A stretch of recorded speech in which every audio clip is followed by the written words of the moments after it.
Correction du brevet blanc, exercice 1.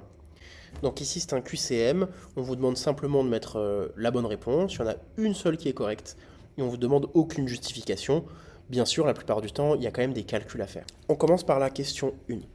Donc dans la question 1, on vous demande de calculer l'image de 3 pour la fonction f de x égale x carré moins 4. Donc là c'est pas très compliqué, on remplace le x par 3 et donc ça nous donne 3 au carré moins 4. Attention, 3 au carré, c'est pas 6, c'est 3 fois 3, donc c'est 9 moins 4. Et ça fait 5. 5, c'était donc la réponse C. Question 2. Dans la question 2, on vous demande de faire un calcul de fraction.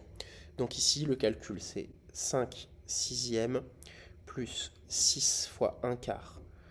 Le résultat qu'on vous donne, il n'est pas simplifié, donc si vous le faites à la calculatrice directe, vous risquez d'avoir un résultat pas simplifié. Ici, on vous donne 5 sixièmes. Le 6 fois 1 quart, la multiplication, elle se fait en haut. Ça fait donc 6 fois 1, 6 quarts. Une fois qu'on est là, on doit mettre les deux fractions au même dénominateur. Donc par exemple, je vais multiplier par 2 la fraction de gauche, en haut et en bas. Et je vais multiplier par 3 ici, pour que ça fasse 12 là, 12 ici, et que ça fasse 12 ici également. Donc ça nous donne 10 sur 12 plus 18 sur 12. J'ai plus qu'à additionner. Ça fait 28 sur 12. Et 28 sur 12, c'était la réponse A. On passe à la question 3. Question 3, on vous demande de développer une expression. Donc l'expression, c'est 2x moins 4 facteur de x moins 3. On va faire donc la double distributivité. Ici, je vais multiplier là, là, là, là. J'ai 4 multiplications à faire, on fait bien attention aux signes. C'est parti. 2x fois x, c'est tout positif. Ça fait donc 2 fois x, 2x carré. 2x fois moins 3, positif, négatif, ça fait moins. 2 fois 3, 6, et il y a un seul x.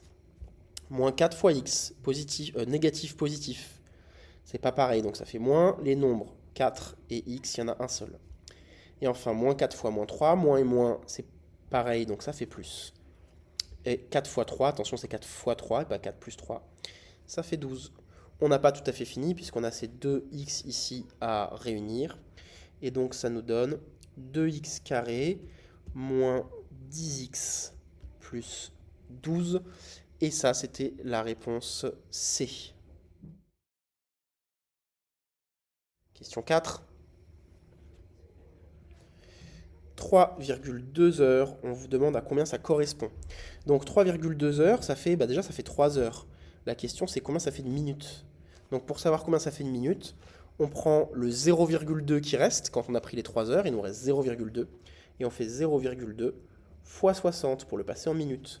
Ça fait 12, donc ça nous fait 3 heures et 12 minutes, c'était la réponse B. Réponse B.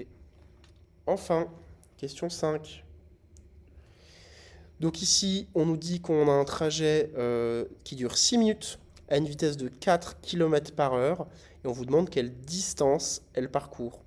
Donc d'abord, les 6 minutes, on va les convertir en heures, puisque c'est des kilomètres par heure qu'on a. Donc pour faire ça, on va faire diviser par 60, ça nous donne donc 0,1 heure. Et ensuite, on sait que pour calculer une distance, c'est D égale V fois T. Donc ici, on va faire la vitesse qui est de 4 km par heure. D égale 4 fois 0,1, le temps qu'on vient de calculer. Et donc, D égale 0,4 km. Et ça, c'est la réponse A. Donc, en conclusion de l'exercice 1, on est censé obtenir comme réponse C, A, C, B, A, pour avoir tous les points.